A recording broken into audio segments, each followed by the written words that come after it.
Tiruvuru council సమావేశంలో రసాభాస జరిగింది. అజెండాలో పొందుపరిచిన 30 అంశాలపై టీడీపీ వైసీపీ సభ్యుల మధ్య వాడివేడిగా చర్చ జరిగింది. ఈ క్రమంలో అజెండా కాగితాలను వైసీపీ మహిళా కౌన్సిలర్ చించేయడంతో సమావేశంలో గందరగోళం నెలకొంది.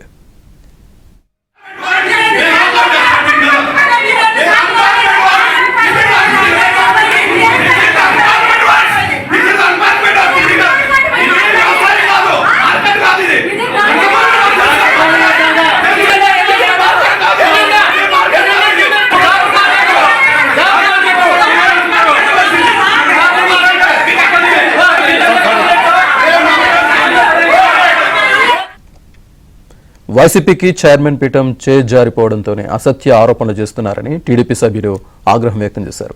సభలో పొందుపరిచిన అంశాలను చదవకుండా వైసీపీ సభ్యులు చైర్పర్సన్ పోడియంను చుట్టుముట్టడంతో కౌన్సిల్ సమావేశం అర్ధాంతరంగా ముగిసింది.